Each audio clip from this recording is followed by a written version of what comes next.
Hello, wonderful humans, and welcome back to Sarge Style. My name is Ashley Sargent, otherwise known as Sarge, and I am so happy to have you here today. If you are new to my channel, welcome! If you're returning, welcome back. I love you. I appreciate you. Your support means everything to me. And yeah, so today's video is I'm nervous about. My brain is really scrambled from everything that's been going on, so we're gonna go ahead and dive in and see where it goes. But for this video, compassion is really appreciated. So I am currently in the midst of a non-epileptic seizure cluster, and what I mean by cluster is I've been having non-epileptic seizures almost daily, every single day since since August 30th. Today is September 9th. So that's a pretty long one, and that means I'm having usually between 5 to 20 a day. First off, yes, non-epileptic seizures are 100% real. Lee, my spouse, and I are going to be making a video talking more specifically about what non-epileptic seizures are and sort of breaking down a lot of the myths, the stigma, and the misunderstandings behind them, because they are real, y'all. And he works in neurodiagnostics, and his job is to actually diagnose seizures, non-epileptic seizures, and then like other stuff.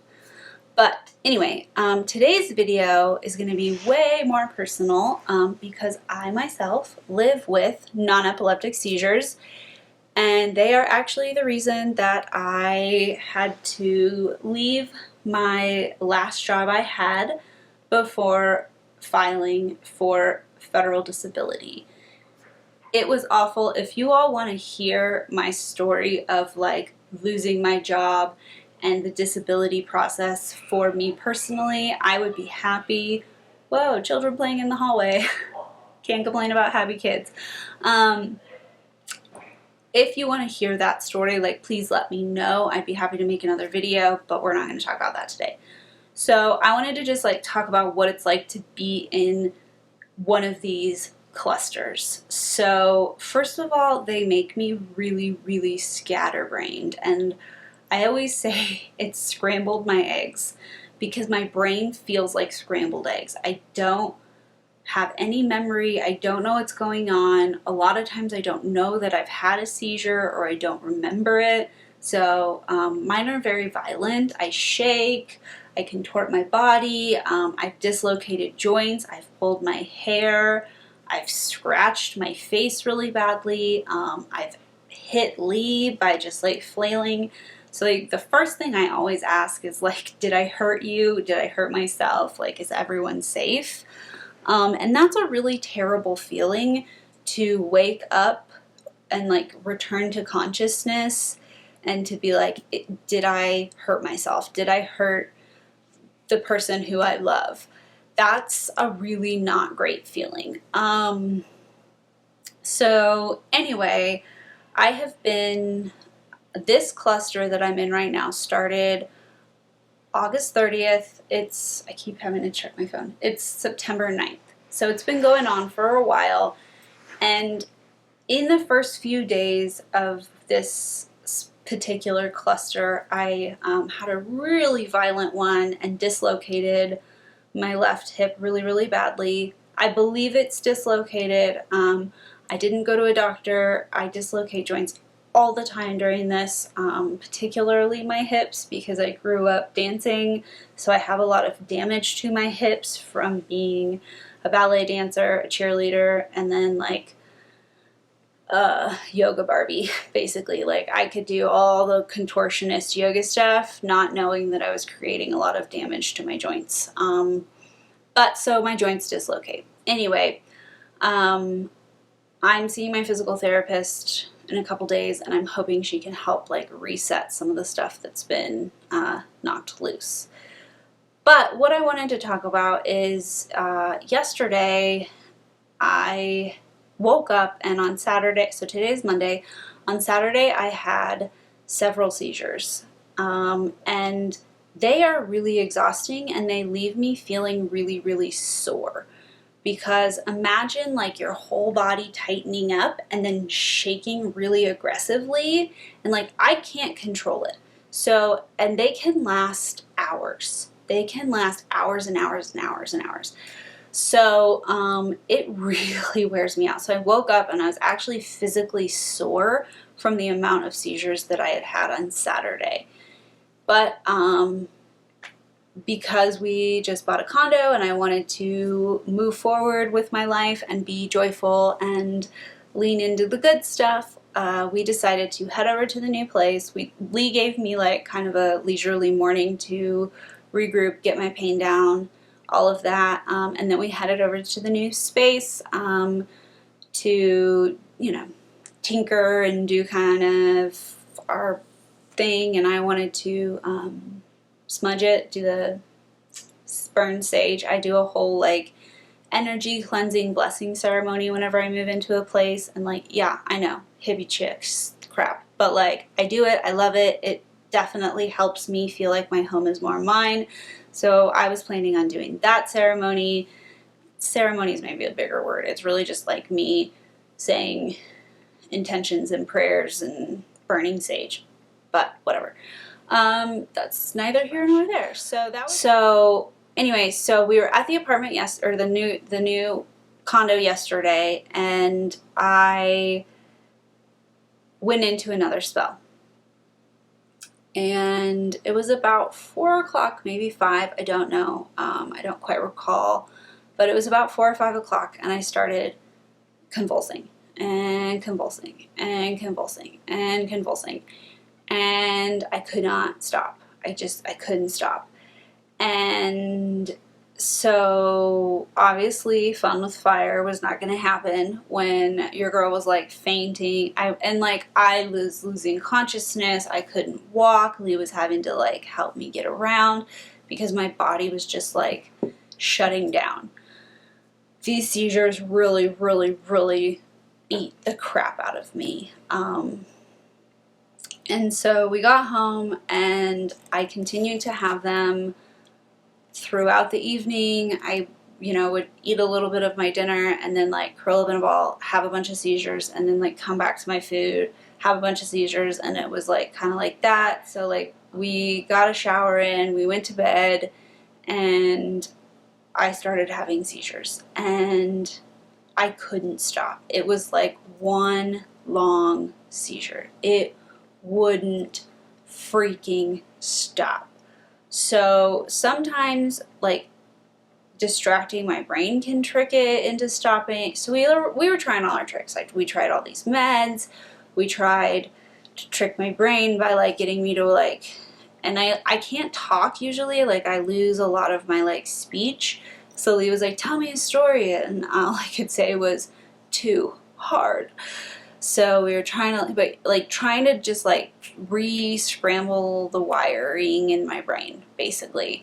It didn't work. Finally, at like 1:30, I was like, okay, I am still seizing. And so we moved me out to the couch and set me up out here because I wanted Lee to get some sleep because he had to get up in a few hours and go to work. So he gets ready. So I came out to the couch and I continued to have seizures until about 4 a.m. So it was a good like 12 solid hours of convulsing with like little gaps in between. But it was pretty constant. And then I went back to the bed and I barely slept because I just kept like twitching. And so today I am like really freaked out by it. And honestly, I just wanted to talk about what it's like to experience something like that because it is so terrifying. There is no treatment for non-epileptic seizures. There's no cure. Most people don't even believe that they are real. The amount of people that have told me to my face that I am faking my symptoms as I am dislocating a joint and can't breathe. If I had like $1 for every time someone said that to me, Lee and I would not be buying a condo, we would be buying a freaking penthouse. Like, it's ridiculous. It's a very stigmatized condition, so there's not really research done on it. There's starting to be, but there really hasn't been a ton. There's not a lot of treatment methods other than therapy. They just tell you to go to therapy. That was what I was told. And while I love trauma therapy, and I think that if you have PTSD, you should absolutely 100% go to trauma therapy, my seizures are still here. So did not cure me. So that's really, really scary, is there's no treatment. And when I get stuck in these spells, it is so painful and it is so scary. And like a lot of times I can't breathe and all of these things, and there's nothing we can do. There's nothing we can do to get them to stop. It's horrific. So that's really kind of what I wanted to talk about, is that feeling of not being able to manage, control, or stop them. And it's not, there's not even like lifestyle modifications, because I live with a ton of conditions where they're like, there's no cure for this, you're gonna have this forever. And I'm like, okay, chill. But like, if you do X, Y, and Z, your symptoms will be reduced exponentially. And like, that's true. This is not one of those situations. This is like, we don't know how to help you, like, good luck. It's super scary. So they kind of just come whenever they want. And we've never been able to really figure out like a trigger. Obviously stress, but like stress is a catalyst for everything. So I really don't like it when people are like, oh, well, it's stress. Because like, dude, stress triggers everything. Flashing lights really get me really hard. Like, that's a guaranteed. Yeah, like, especially sirens, like police and ambulance sirens. Oh yeah, those get me. I had a seizure when we were pulled over once, and it's ridiculous because the cops' lights triggered it. But it like, they come, and then they come whenever they feel like it, and then they just stay as long as they feel like it, and I have zero control. And that's really, really, really, really scary. And I don't have a so what, I don't have a solution, but I just kind of wanted to share that, because this happened for over 12 hours yesterday for me. And I've been doing this, I've been in this cluster since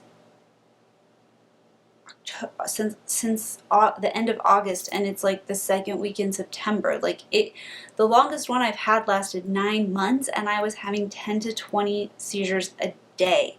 Like, it's brutal. So I just wanted to talk about the fact that, like, it's really stigmatized, and there's not a lot of resources or help for people like me. And because of that, it is so terrifying. It is so isolating. And I really hope that in the next 10 years or so, we can start to find ways to do research on this and advocate for people. And I wanted to end this video. I do have to wrap this up because I have to get to an appointment. I hate leaving the house by myself when I am having these seizure events. I usually we've kind of set up like safety rules for me where I'm not allowed to cook, no knives. I have to stay on the sofa with the coffee table pushed away, so if I fall off the sofa, I don't hit my head. No showers, nothing like that. I have my hair pulled back like this and like pinned for a reason. because my hair will get in my face and actually choke me. I don't know if y'all have noticed, I have like a lot of effing hair. I've actually lost half of my hair because of chronic illness, and I still have just like so much. Thanks, Dad. So like I have to keep it out of my face. Limited jewelry, necklaces are very dangerous because they can choke me. I don't really wear a lot of jewelry. I did a little bit of makeup today because when I'm in pain or when I'm scared, makeup makes me feel better. But like eyeliner and things like that, they just end up smudging and getting in my eye, and it's not fun, it's not worth it. So I also make sure that I'm like wearing loose clothing so that if I am contorting, my clothes don't rip. And I avoid dresses because they go up. Yeah, you know, you can figure out where I'm going with that. I wanted to tell my story of what I've been going through and of what it's like, because it's not something that I talk about very often because I have been so stigmatized from it, and that's something that I can talk about more. And when Lee and I make our video, we will talk about it more, but it is the most isolating and lonely feeling condition that I have. So, and it is also the most terrifying because there's no solution. I don't know how to help myself. I don't know how to keep myself safe. I don't know how, like, we don't know what to do. And the medical community doesn't know what to do, and the alternative medical community doesn't know what to do. Like, it's hard and it's scary. So that's what I wanted to talk to you guys about today. I know it's kind of a bummer topic, and I really am looking forward to talking to you guys about this more. It's really important to me because these types of conditions are very misunderstood, and there are way more people than we realize who live with them. And if you also have non-epileptic seizures, you are not alone. You are not making it up. It is not all in your head. It is not your fault. You are not a bad person. You are wonderful. You are enough. You are amazing. And don't let any of those people tell you otherwise. You did not create this. You did not do this. This is not your fault. That is so important to remember. And like, yes, trauma therapy is so important, and I highly recommend it for anyone, but it's not going to necessarily cure everything. But please know that you're not alone, and all of the hateful things that people have said to you, they're wrong. They are wrong. You are so valuable, and you are so bright, and this world needs you, and you're going to be okay. You are going to be okay. You are okay, and you are going to be okay. All right? It is so important to me that the rest of the community of other people who have this understand how scary it is, and that also you're not the only one. So that's what I've got. I really got to run. Yeah, I really got to go. But thank you so much for taking your time to sit with me, to listen to my story. I genuinely appreciate it from the bottom of my heart, and I hope that all of you have a fabulous rest of your day or week, wherever you are in this world. I really just adore connecting with you all. So if you like what I'm doing, as always, please subscribe and like my content, whatever you can do. Just please support me. I really appreciate it, and I look forward to talking to you again soon. And yeah, have a lovely rest of your day. Mwah!